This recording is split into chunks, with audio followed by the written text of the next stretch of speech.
Nous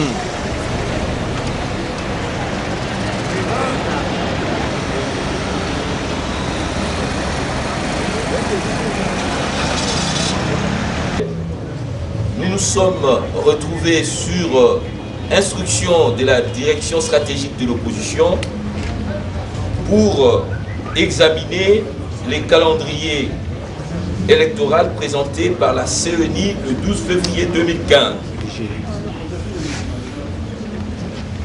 Les membres ou les experts, s'il faut les appeler ainsi, qui ont été désignés ont travaillé en passant à nos martyrs du 19 au 25 février 2015. Je vous prie à cet effet de consacrer quelques instants de silence en mémoire de ces martyrs.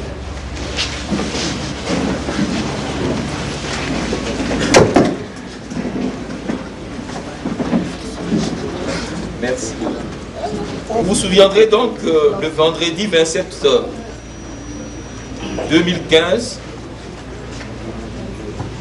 cette donc journée, au siège du FONUS à Kasavubu, après ce que je vous ai dit, l'analyse approfondie du calendrier des élections de 2015, publiée par la CENI, l'opposition politique voudrait rappeler que le calendrier des élections provinciales, urbaines, municipales et locales de 2015 et des élections présidentielles et législatives de 2016 est l'acte réglementaire de mise en œuvre de la loi électorale. Cette déclaration sera présentée en 3 temps. Nous allons d'abord vous donner le pré-acte, c'est-à-dire ce qui s'est passé avant. Vous ne comprendrez pas la logique qui sous-tend la position de l'opposition congolaise. Après le pré-acte, un collègue, le rapporteur, vous donnera un commentaire de ce qui a été dit à la première rencontre, mais de manière approfondie, sur la position de l'opposition telle que donnée il y a 2 semaines. Nous terminerons par les options que l'ensemble des forces de l'opposition ont donné. En préambule, je voudrais vous dire que la publication du calendrier électoral est intervenue le 12 février 2015, c'est-à-dire quelques heures seulement après la promulgation, le même jour de la loi portant organisation des élections. Et pourtant, conformément à l'article 142 de la Constitution, qui stipule, je cite, « La loi entre en vigueur 30 jours après sa publication au journal officiel, à moins qu'elle ne dispose autrement. » La loi électorale ayant été publiée au journal officiel hier, c'est-à-dire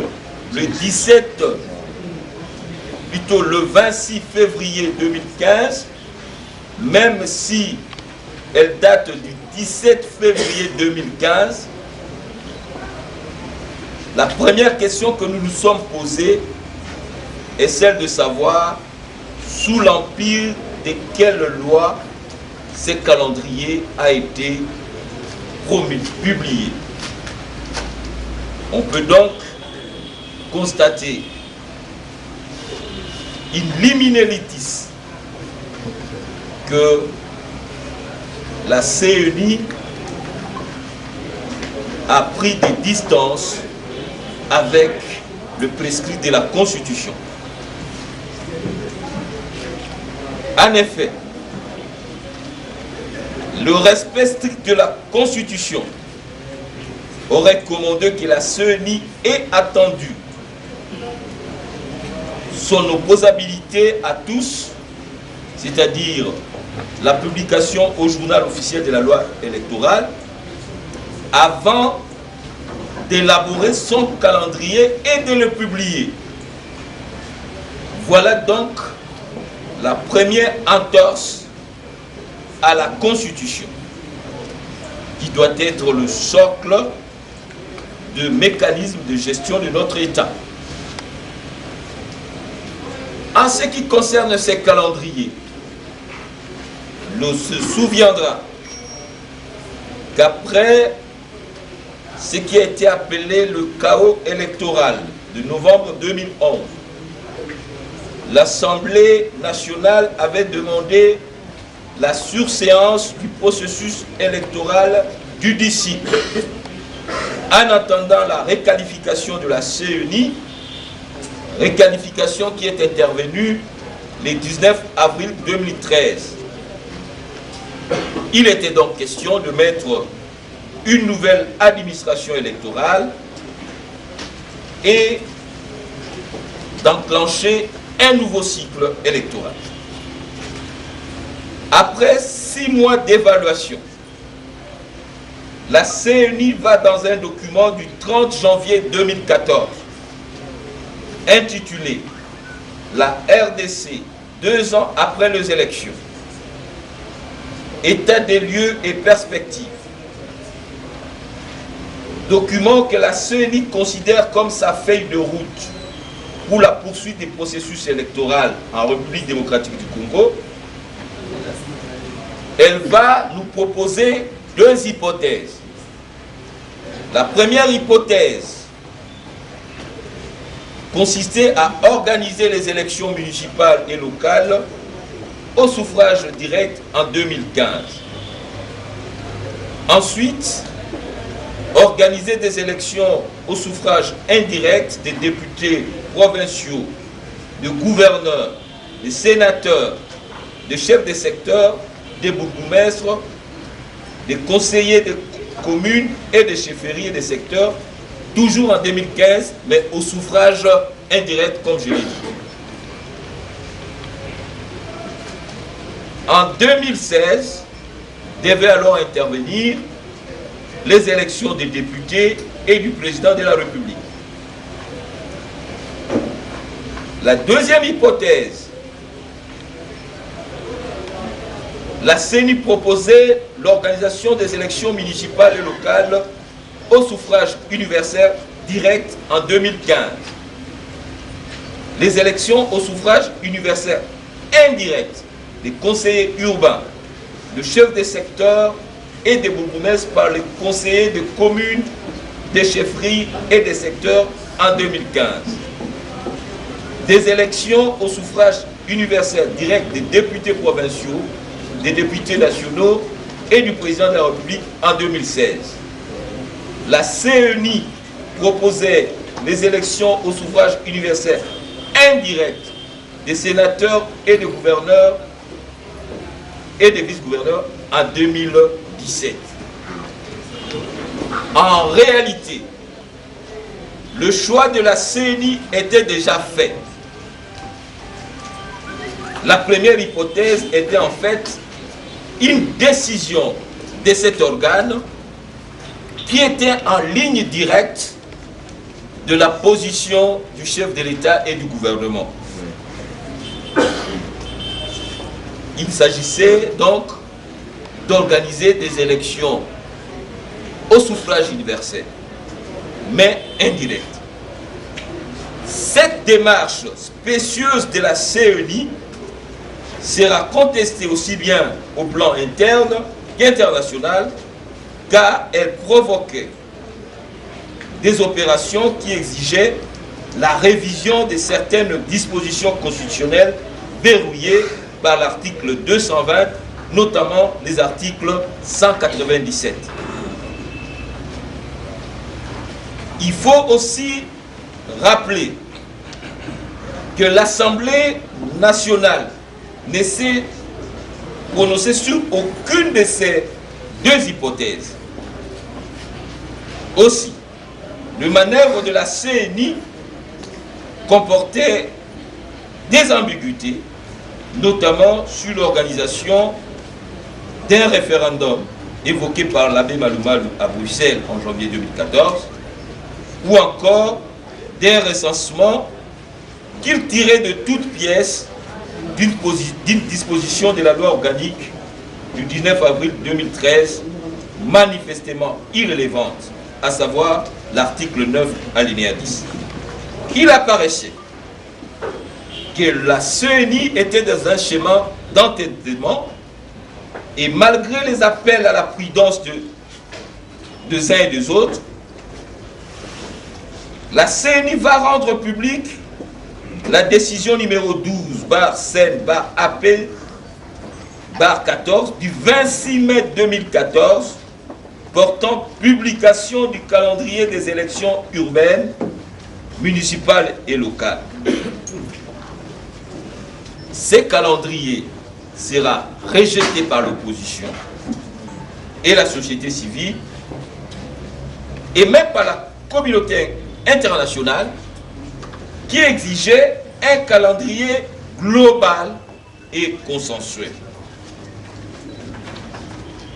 La CENI va donc refuser formellement la publication d'un calendrier global et va prétexter que les législateurs exigent pour les élections législatives nationales et présidentielles de 2016 l'organisation des recensements administratifs avant leur tenue. Le porte-parole du gouvernement va prendre le relais en annonçant que le Conseil de ministres a décidé lors de la réunion du 9 juin 2014 du principe de révision de quelques articles de la Constitution. Et cette révision s'est justifiée selon le porte-parole, j'espère du gouvernement, par la nécessité de corriger les faiblesses qui ont été à la base des dysfonctionnements observés, notamment lors des élections législatives et présidentielles de novembre 2011. Dysfonctionnements ayant engendré de nombreuses irrégularités, tant décriées aussi bien par la communauté internationale que la communauté nationale. Il fallait, selon le porte-parole du gouvernement, finaliser la décentralisation au moyen de l'organisation effective des élections au niveau local. Dans cet élan, 4 projets de loi adoptés par le gouvernement seront déposés au Parlement. La stratégie du gouvernement, aidée malheureusement par son bras séculier, la CENI, était claire. Comment permettre à la majorité de conserver au pouvoir en tripatouillant même les dispositions verrouillées à l'article 220 de la Constitution. Mais le contexte interne et international vont changer la donne. Au plan international et interne, il s'est installé une forte mobilisation sur l'impératif de protéger les constitutions. Au plan interne, malgré la publication des ouvrages, la création des associations bidons, de prophètes de malheur, la population va se mobiliser contre toute révision de la Constitution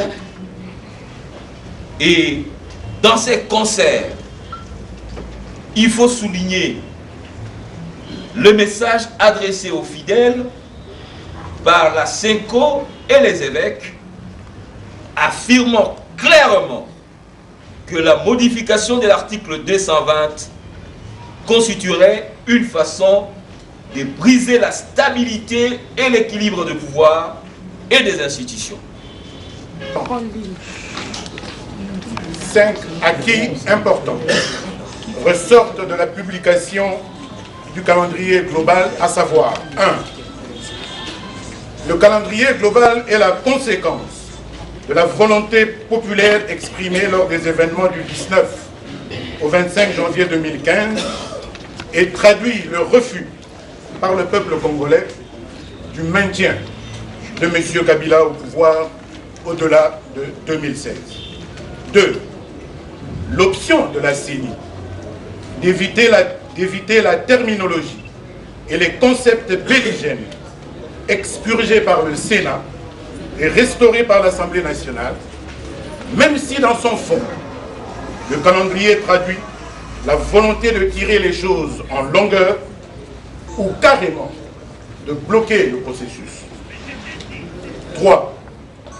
L'acceptation du principe suite aux déclarations du président du Sénat et du président de l'Assemblée nationale dans les 4 langues nationales faites le 25 janvier 2015, juste après l'adoption de la nouvelle loi électorale, que les élections à venir, y compris la présidentielle et les législatives de 2016, ne seront pas conditionnées par un quelconque recensement ou une identification organisée par le NIP, même si, dans la loi électorale, le recensement demeure un impératif pour des élections législatives nationales et l'élection présidentielle.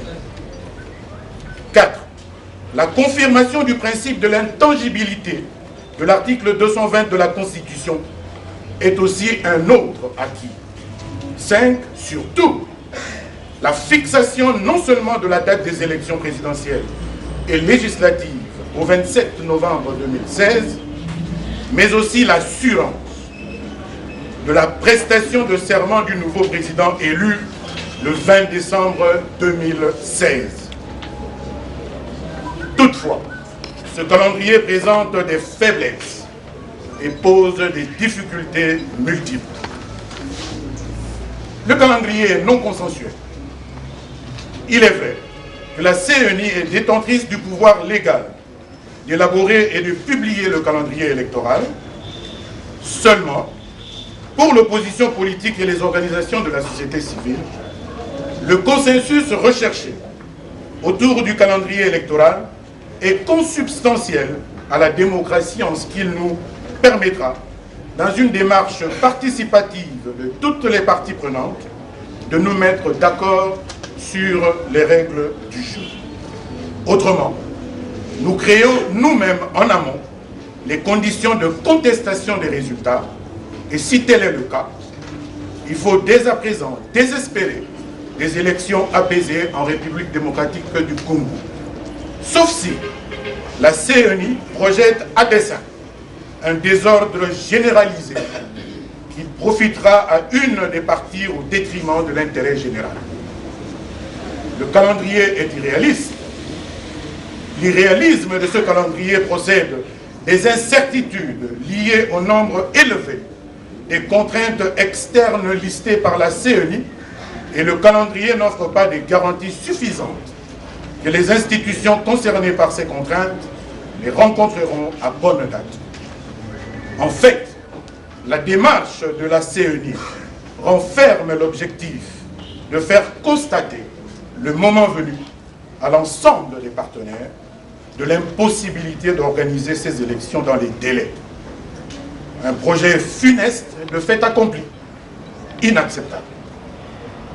car ce calendrier est un véritable défi national, dans la mesure où il sera question d'organiser près de 13 scrutins en 2 ans, dont 6 scrutins directs et 7 scrutins indirects.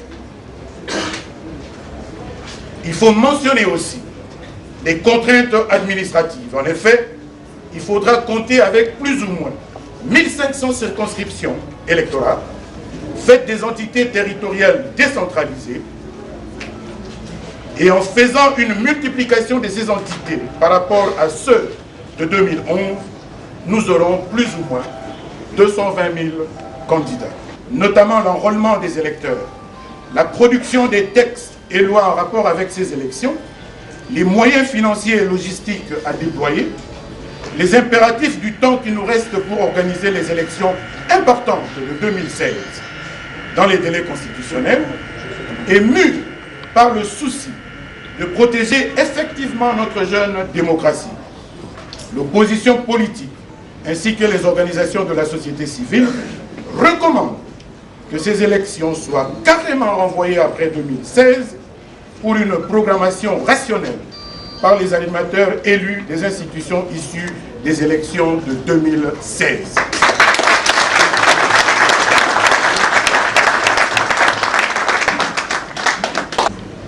Il est évident qu'en excluant du processus électoral près de 5 générations de nouveaux majeurs depuis les élections de novembre 2011, ce calendrier viole effectivement l'article 5 de la Constitution en son dernier alinéa qui stipule, je cite, « Sans préjudice des dispositions des articles 72, 102 et 106 de la présente Constitution, sont électeurs et éligibles dans les conditions déterminées par la loi, tous les Congolais de 2 sexes, âgés de 18 ans révolus et jouissant de leurs droits civils et politiques. » Fin de citation.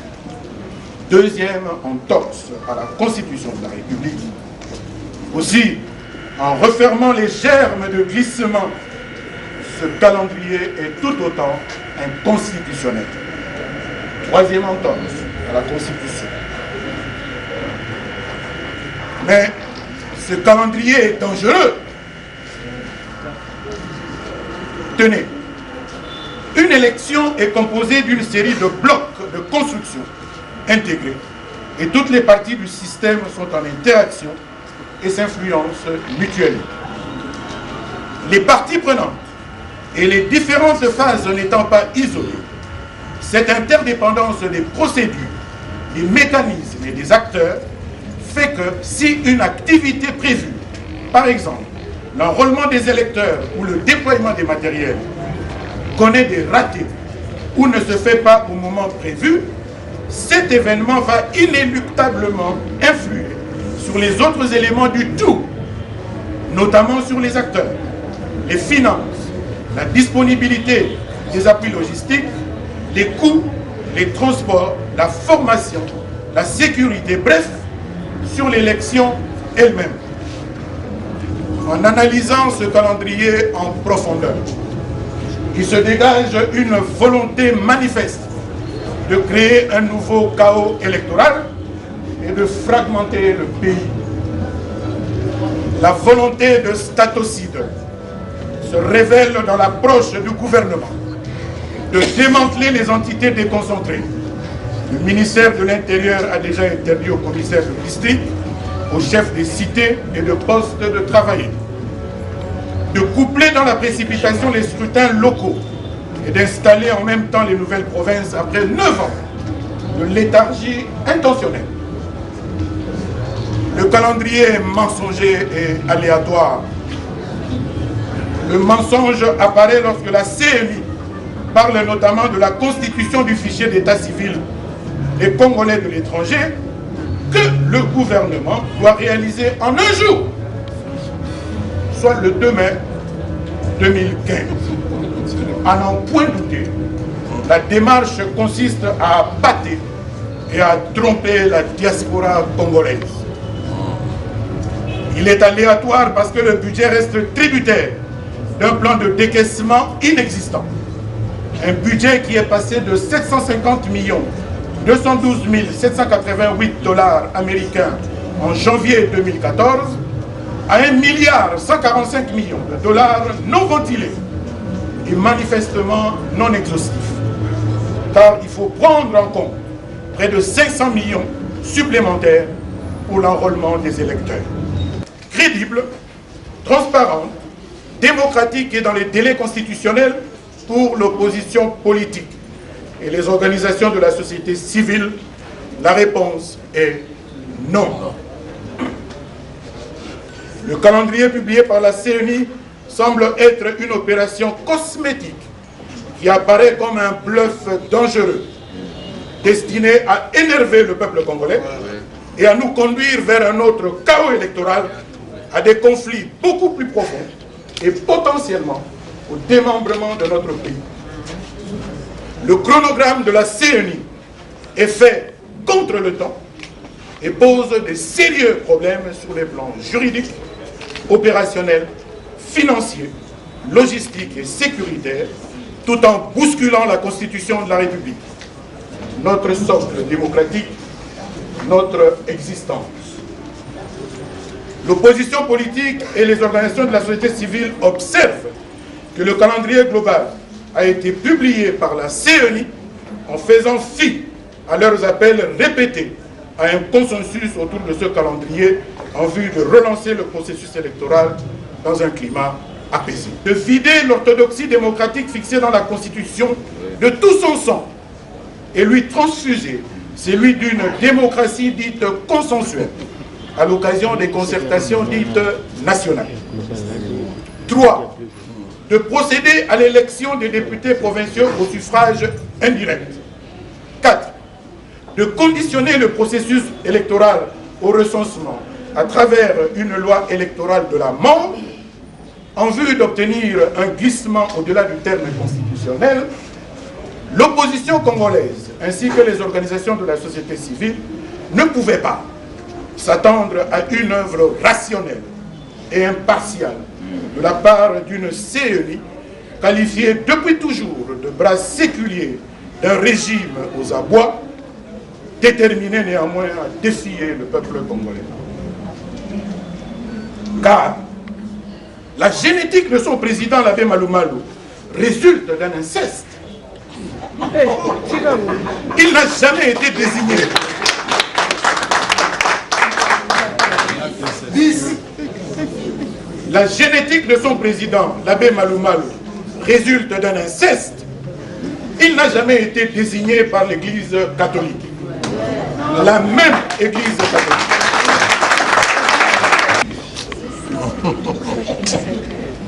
Sa feuille de route présentée à l'Assemblée nationale en date du 4 janvier 2014 et sa décision numéro 012 du 26 mai 2014 lui ont valu une plainte en bonne et due forme à l'office de Monsieur le procureur général de la République pour acte attentatoire aux droits garantis par la Constitution de la République et violation de celle-ci. Près de 60 000 Congolais ont signé la pétition demandant sa démission de la CENI. Son calendrier partiel du 26 mai a été rejeté. C'est lui le premier qui, devant l'Assemblée nationale, a trahi le peuple congolais en servant au gouvernement le projet de révision constitutionnelle. C'est encore lui qui a vendu le projet de loi électorale qui a entraîné mort d'homme du 19 au 25 janvier 2015. Son calendrier électoral global du 12 février 2015 est un bluff dangereux, source de massives contestations, d'affrontements et de chaos lors des prochaines élections. Des perspectives très sombres pour notre pays. M. Malou Malou est donc un péché. Et rien ne lui réussit, et rien ne lui réussira. De ce qui précède, pour l'opposition politique congolaise et les organisations de la société civile, l'abbé Malou Malou n'est pas un technicien indépendant en matière électorale, mais bien un missionnaire politique au service de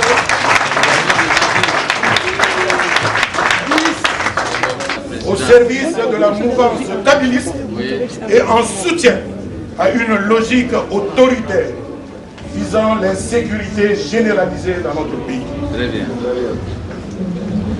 Une élection, nous l'avons dit, est un continuum composé d'une série de blocs de construction intégrés qui font que toutes les parties prenantes sont en interaction et s'influencent mutuellement.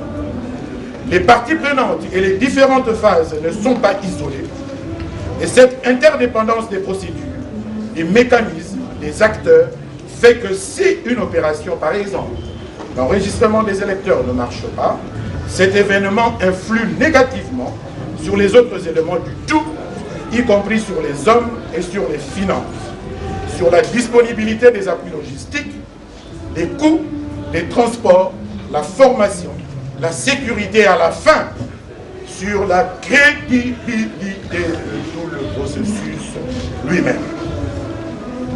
En plus des faiblesses et difficultés relevées ci-dessus, y compris la difficulté malou. Une autre majeure demeure le fichier électoral. Sa révision est un impératif à double titre. 1. Résoudre la question de la violation de l'article 5 de la Constitution évoquée si haut concernant les nouveaux majeurs. 2. Résoudre la question de sa corruption, de l'existence et de la production des cartes d'électeurs trafiquées.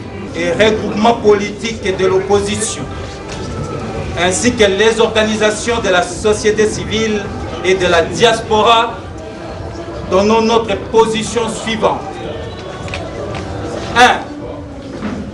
Les élections des députés provinciaux, de gouverneurs, de vice-gouverneurs et de sénateurs sont prioritaires parce que suspendus au cours du cycle électoral 2011-2016 et doivent être organisés en 2015 pour résoudre la question de leur légitimité, car l'illégitimité érode l'efficacité de l'État. Les élections présidentielles et législatives qui doivent obéir aux contraintes de la Constitution en ce qui concerne ces délais seront organisées en 2016 à la date prévue, soit le 27 novembre 2016 et la prestation de serment du nouveau président élu le 20 décembre 2016. 3. Quant aux élections locales, municipales et urbaines, qui sont plus complexes mais nécessaires à la consolidation de l'État et de notre démocratie par la base, nous les postposons après 2016 pour une programmation plus rationnelle. 4.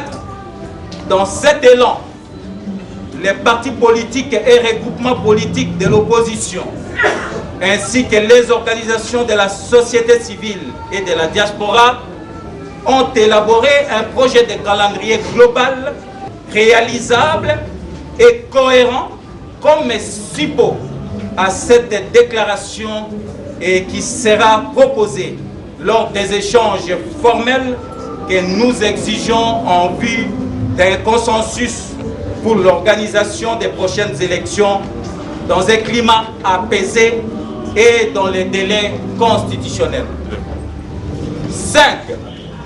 Les partis politiques et regroupements politiques de l'opposition, ainsi que les organisations de la société civile et de la diaspora, félicitent de nouveau le peuple congolais pour sa mobilisation, expression de sa forte appropriation de son destin, et l'invite à demeurer vigilant face à la volonté nocive d'une clique d'assoiffés de pouvoir, décidée à les conserver par des voies non démocratiques, frauduleuses, malhonnêtes, détournées, voire violentes. 6. Nous remercions aussi la communauté internationale pour son soutien au peuple congolais qui veut tout simplement retrouver sa dignité, et l'invitons à nous accompagner sur tous les plans, y compris matériel, technique et financier, avant, pendant et après le processus électoral, de manière à assurer et à asseoir dans la paix une alternative pacifique à travers l'organisation des élections libres, démocratiques et apaisées. 7. Nous invitons et surtout mettons en demeure la CENI à arrêter son entêtement et son alignement aux thèses destructrices, démocraticides, liberticides et statocides du pouvoir en place pour prendre en compte les préoccupations de toutes les parties prenantes, à savoir les partis politiques, la société civile, c'est-à-dire du peuple congolais et même de la communauté internationale. 8. Faute de s'aligner, l'opposition ainsi que les organisations de la société civile, s'appuyant sur l'article 64 de la Constitution, inviteront le peuple à mettre définitivement hors d'état de nuire ceux qui sont à la solde des forces obscures et qui œuvrent pour la fragmentation de la République démocratique du Congo, notre pays. 9. En attendant de favoriser la décrispation politique pour les élections apaisées, justes et crédibles, l'opposition ainsi que les organisations de la société civile exigent la libération immédiate et sans condition de tous les détenus politiques et d'opinion, notamment de M. Christopher Ngoï Moutamba, de l'honorable Eugène Diomindongala, de l'honorable Jean-Bertrand Ewanga, M. Vano Kiboko, Jean-Claude Mouyambo, Cyril Moupopa, Mike Moukebaï et tant d'autres. L'opposition exige aussi la réouverture des médias privés fermés, à savoir Canal Futur Télévision, RLTV, CKTV, RTCE, ainsi que des communications numériques. Nous exigeons aussi l'indépendance de la justice qui doit cesser d'être instrumentalisée par le pouvoir dans le but d'arrêter ou de museler les opposants ou les membres de la société civile. L'installation effective de la Cour constitutionnelle, la neutralité de l'armée, de la police nationale, des services de sécurité ainsi que de l'administration publique, fait à Kinshasa le 27 février 2015. Nous vous remercions.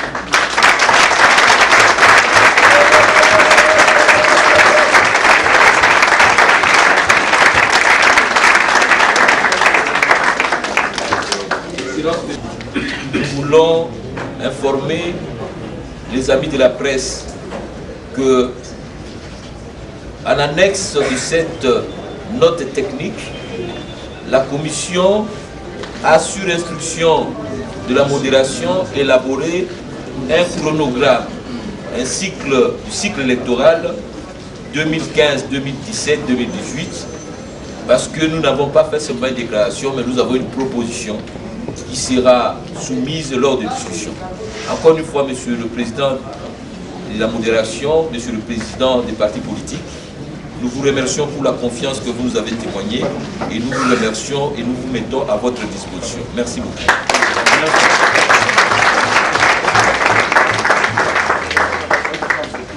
Bon. Mesdames et messieurs, chefs des partis politiques, honorables sénateurs, ici présents, et si vous avez attendu la voix de l'opposition, Cette lecture a été faite par la bouche des individus, mais aussi par plusieurs bouches et consciences. Tout le monde ici présent, nous sommes solidaires à cette déclaration et nous allons marcher qu'avec cette déclaration. Le mardi à 10 h, tous les chefs de partis politiques seront au bureau de la CENI pour aller déposer officiellement cette déclaration à la CENI, Sénat, Assemblée nationale, Monesco et Cinco. Donc, le mardi à 10 h, nous venons ici, nous faisons cortège vers tous ces endroits. Vous a considéré au pays avant. Mais na biso nyonso tokei mulongo, tokei kotika biloko wana, pambate, il faut tout respecter et la déclaration et l'acte posé. Il faut bato wana bazwa mikanda wana officiellement bato nyonso peuple na biso bamona. Ba sénateur na ba député ba oyo wana nde baza ba porte-voix na biso. Bango il faut bazala mukolo wana mutuna mutatia pantalon na ye na estomac po biso tokende ko déposer biloko wana. Donc la banja bandeko na biso booti koyoka oyo opposition apesi bino lelo makambo eza kobanda sikoyo na kati ya peuple na biso bayeba ke sikoyo bakomona oyo babandaki kolinga unité ya opposition etokolakisa ezala mutu nyonso na kati ya CENI oyo aza na esprit ya kosala volonté ya M. Kabila tokolakisa ye ke lelo na République démocratique du Congo volonté ya assemble na peuple na biso de kosalama na mabele ya bakoko na biso.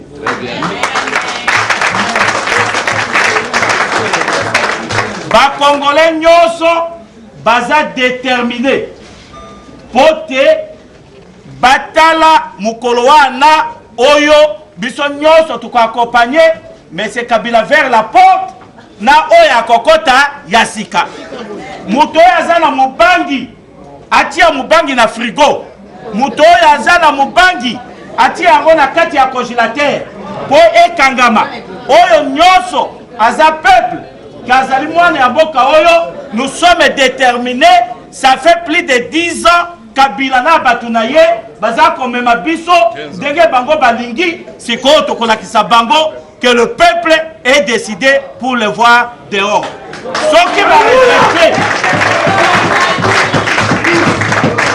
va respecter calendrier autoproposé tokotala entre Kabila na peuple na nazali na pouvoir. Et là c'est la rue.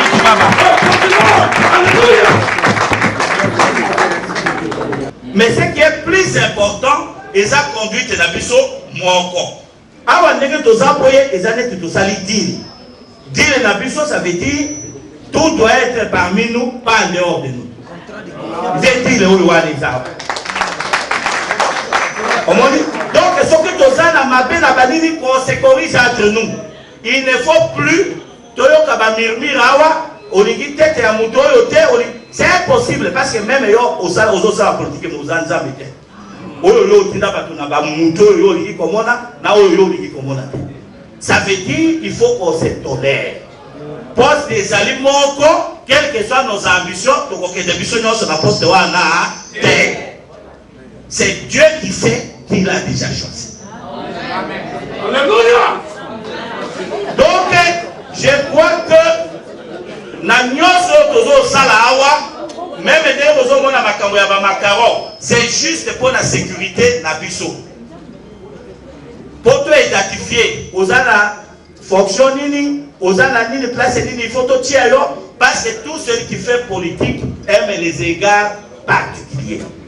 Ce qui est politique femme ou homme aille à quelque niveau que ce soit vous allez attention à été vous l'avez déjà choqué. C'est comme ça que vous voyez que nous faisons tout pour que ordre les âmes. Nous, c'est avec le concours de tout le monde ici. Ce n'est pas le FONUS a juste les cadres, mais ça a appris de tout le monde avec leurs idées, tout matériel. C'est comme ça que nous arrivons à mettre ça en pratique. J'aimerais que vraiment les gens comprennent ça. Et puis, quoi désorganiser et possible que les choses sont terre. Parce que degré à conscience c'est au commun à hein? Et commis impossible. Bâtonnet qui puisse que moi, pouvoir, je dois continuer au chômage. J'ai tout fait dans ce pays pour continuer dans le chômage. Hein? Donc, c'est pour ça.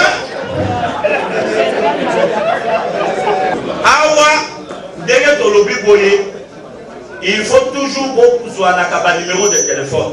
Mon ninga a un problème, informer les autres. Vous allez ou informer mon de l'autre côté ou il y a pour rien. Soit un numéro à Banika Moussou, problème les amis ont informé Bisso, donc créer unité de sécurité, na unité politique. Toyeba que Oyo a un problème parce que la force de l'opposition, c'est comment véhiculer l'information. Ce qui doit atteindre le niveau top, et donc on manque beaucoup comme la mobilité. Alors, conseil Zalakawa, Ebele, il y a Wivine, Kamene, et puis conseil Moussou, il y a Batika, na Makala, tout ça là, il est vrai, Tangoa, Anna, même Ngaï Nazalaki hésitant, on a que dans la ville. Mais c'est quoi ce qui est na Kokedi? Vous comprenez? Donc, ça c'est ça. Donc, les amis, maintenant, c'est tout le monde qui sera là. Parce que nous devons être présents là où les dictateurs, les jeunes dictateurs, les Kossalaï, mal. Awa, et pour ma mobilisation, vous allez la procédure, vous allez vivre. Parce que il faut qu'on la yelle, l'obé aux alamoussa, l'obé mama eve, après l'obé l'isanga, après bon. On est d'accord, c'est difficile pour la signaler les câbles locaux. Alors moi je ne peux plus être là-dedans. Donc, voilà un peu. Parce que le micro, la besoin de les sous-soutiens qui étaient payés, alors je dois profiter le maximum.